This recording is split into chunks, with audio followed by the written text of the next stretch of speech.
Hello students, welcome to Sriji Public School online classes, and in our third chapter, that is private, public and global enterprises, we shall cover the merits and demerits of departmental undertakings today. So let's start the merits first of all without wasting any time. The very first merit of departmental undertaking is easy formation. Formation of departmental undertaking is very easy for government. There is no separate registration is required. So registration facilities are not there. Due to that, it can be formed very easily within a very quick time by government. So its formation is quite easy. So let's read it out. It's very easy for government to form departmental undertakings. No separate registration is required. So due to non-registration of departmental undertaking, there is no formality in registration. So it is easily formed. Second merit is effective control. Government keep effective control through regular audit, through control time to time. Due to that, effective controlling is possible on undertaking by government. So let's read it out also. Control on departmental undertakings by government is very effective. Its matters are discussed in the parliament. Regular audit is also there by government for effective control.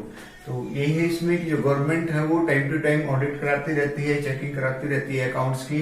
Secondly इसके जो matters हैं, achievements, non achievement, इसकी performance departmental undertaking की, that is also discussed in the parliament. Due to that government is able to do effective control over the public undertakings. So that is benefit that a government can do effective control on public undertaking. Third point of merit is optimum utilization of funds. Against, due to regular inspection, due to regular check, audit, control, government is able to use the funds, to utilize the funds involved in the public departmental undertaking very effectively. Its funds are allocated through the annual budgets and which are under the control of ministerial sanctions. Funds allot कराते time उनका use कैसे करना है, departmental undertaking के जो officers हैं, तो respective जो मिनिस्टर होता है रिस्पेक्टिव डिपार्टमेंट का, तो उससे सैंक्शन लेनी पड़ती है, स्वीकृति लेनी पड़ती है, उससे परमिशंस लेनी पड़ती है फंड्स को यूज करने से पहले.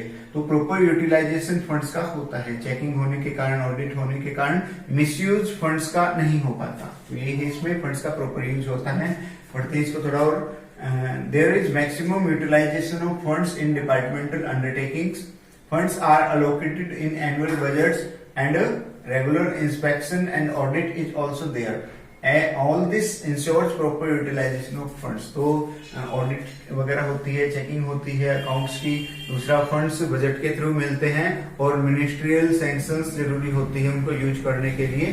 तो इसके कारण जो फंड्स प्रॉपर यूज होते हैं, वेस्टेज फंड्स की नहीं होती. ये फायदा हो गया, फंड्स प्रॉपर यूज होते हैं. Fourth point of merit is accountability. Departmental undertakings are directly accountable for public. Public accountability is ensured in public departmental undertaking. Performance, I mean to say achievement, non-achievement is also discussed in the parliament.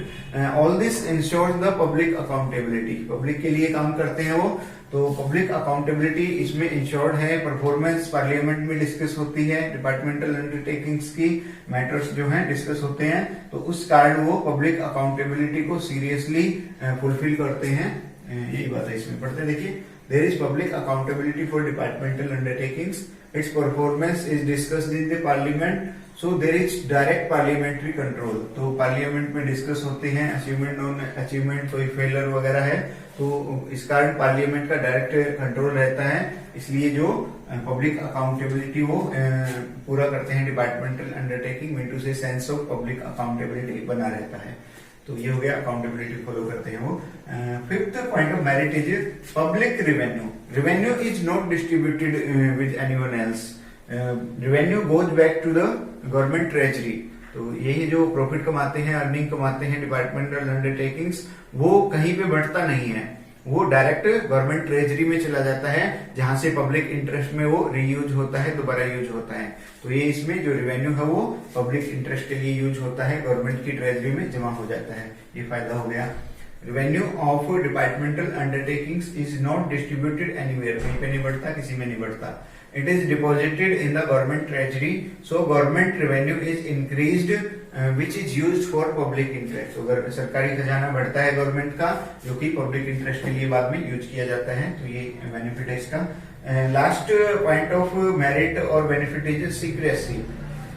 There is highly secrecy in public, departmental undertakings. Duly secrecy is there. Dealings made by departmental undertaking can be highly secret. Due to the feature of secrecy, the most sensitive areas of the country like defense and atomic are kept as a departmental undertaking. तो departmental undertaking की form में चलाए जा रहे हैं जो most sensitive areas हैं defence के और एटॉमिक के, due to the feature of secrecy only. ठीक है, बहुत गोपनीयता, बहुत सीक्रेसी की जरूरत रहती है डिफेंस में भी और एटॉमिक मैटर्स में भी, तो उसके कारण ये डिपार्टमेंटल अंडरटेकिंग के फॉर्म में गवर्नमेंट चला रही है. तो ये हो गया सीक्रेसी के फीचर से, इसमें ये फायदा हो गया क्योंकि कोई इन्फॉर्मेशन लीक होने के चांस नहीं है. तो इसलिए जो दो एरियाज हैं इंपॉर्टेंट एरियाज, वो इस फॉर्म में चलाए जा रहे हैं. Thank you very much. Now we shall discuss the demerits of departmental undertaking. So the very first demerit is inflexibility. Departmental undertakings have strict parliamentary control.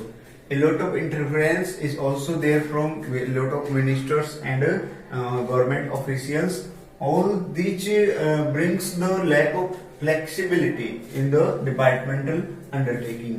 And due to a lot of disturbance from ministers and due to strict parliamentary control, officials of departmental undertaking cannot take their own decision. They cannot change any decision in between the year, in between the season we can say. They need to lot of permissions for changing any decisions from ministers. Parliament discussion may also be there on changing some serious issue. So there is always lack of flexibility. Flex क्या मतलब निकला, जो departmental undertakings हैं उनमें ministers का control रहता है, ministers visit करते रहते हैं और गवर्नमेंट ऑफिशियल्स आके डिस्टर्बेंस करते रहते हैं. और दूसरा जो मैटर्स हैं वो पार्लियामेंट में डिस्कस होते हैं, तो कोई भी चेंज वगैरह करना है, फ्रीली डिसीजन वगैरह लेना है, तो वो नहीं कर सकते जो ऑफिशियल्स हैं. कोई भी चेंज करने के लिए पार्लियामेंट में डिस्कशन होगा, मिनिस्टर्स वगैरह से परमिशन लेनी पड़ेगी, तो बहुत तरह की फॉर्मेलिटी रहती हैं. तो इस वजह से फ्रीली डिसीजंस नहीं लिए जा सकते, फ्लेक्सिबिलिटी की कमी रहती है. कोई भी चेंज वगैरह करना है तो उसमें दिक्कत आती है, मिनिस्टर्स वगैरह से सैंक्शन लेनी पड़ती है, पार्लियामेंट में डिस्कशंस होती हैं. तो lack of flexibility is always there due to all this. Second demerit is the lack of motivation. Profits of departmental undertakings get back to the government revenue, or we can say government treasury. So these cannot be reused by departmental undertaking. जो earnings हैं, profits हैं, वो departmental undertaking के government treasury में जमा हो जाते हैं. जो एम्प्लॉइज हैं, स्टाफ है, ऑफिशियल्स है, we can say they get their fixed salary only. उनको अपनी बंधी हुई सैलरी मिलती है बस. They don't get any extra reward for best efforts. तो बेस्ट एफर्ट लगाने के लिए कोई एक्स्ट्रा रिवार्ड उनको नहीं मिलता. All this brings lack of motivation in the officials. तो मोटिवेशन की कमी रहती है, कोई एक्स्ट्रा रिवार्ड बेस्ट एफर्ट लगाने के लिए नहीं मिलता, कोई सैलरी हाइक वगैरह नहीं मिलती, लाइक एक्स्ट्रा कोई अचीवमेंट करे तो ये मोटिवेट करने से रोकती है एम्प्लॉय को. डिमोटिवेटेड रहते हैं वो, क्योंकि उन्हें पता है प्रॉफिट का कुछ मिलना तो है नहीं, तो वो क्यों बेस्ट एफर्ट लगाएंगे. वो अपनी बंदी सैलरी मिलती है, उसमें ऐसा ही फिर वो काम करते हैं. तो मोटिवेशन की कमी रहती है due to all this. Next point, lack of financial autonomy. Funds are issued in the annual budgets of government to departmental undertakings. उनके जो फंड्स हैं एनुअल बजट्स में उनको फंड्स अलॉट होते हैं, एनुअल बजट्स के थ्रू उनको फंड्स मिलते हैं. Secondly, funds provided are utilised properly with care because lot of checkings, audits are there regularly. So these cannot be used freely. So lot of problems are there in using the funds. The funds cannot be used frequently by the officials. So let's discuss it more. Funds are provided in annual budget strict check and audit is also there while using funds. Secondly, profits also cannot be used as they are deposited in government treasury. तो profit भी नहीं use कर सकते हो, funds तो ध्यान से use करने ही करने पड़ते हैं, साथ में जो प्रॉफिट कमाते हैं वो भी अपने पर्पज के लिए, लॉन्ग टर्म प्लान्स के लिए डिपार्टमेंटल अंडरटेकिंग यूज नहीं कर सकता। तो ये प्रॉब्लम आती है, फाइनेंशियल ऑटोनॉमी की कमी रहती है, आजादी नहीं है फंड्स अपने अकॉर्डिंग यूज करने की ऑफिशियल्स को।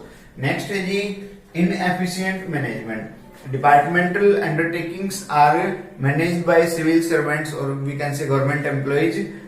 These are always overburdened. A lot of paperwork is given to them. Frequent visit of ministers and government official is also always there. So all these disturb them. They are not able to do their work properly. They can be transferred anytime. Due to politics matter, they can be transferred anywhere, anytime. So all these brings hurdle in the proper management. So lack of proper management is there, lack of efficient management is always there.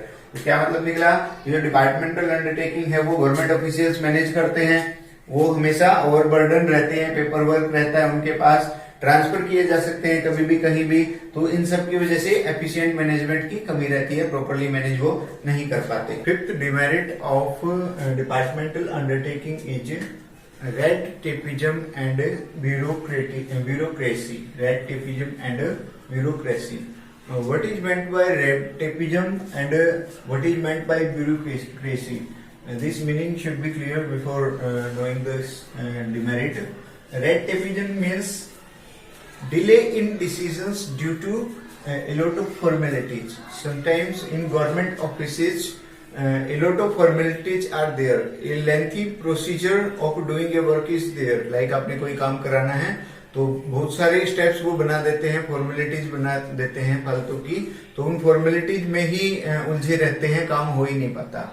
Red tapism actually निकला है कि भी फाइलों पे फाइलों के ढेर लगते जाना, काम न होना, लाल रिबन बांध के, लाल फीता बांध के फाइलों पे ढेर लगाते रहना, कोई काम न करना, तो उस टर्म से रेड टेपिज्म निकला है। तो बहुत सारी फॉर्मेलिटीज होना, काम न करना, तो that term is known as red tapism. And second thing, bureaucracy. Bureaucracy means नौकरशाही. Sometimes any leader or government officer control over the activities of other officers, other employees in government offices. That term is known as bureaucracy. A lot of problems are faced in departmental undertakings due to both of these terms. So, thank you very much.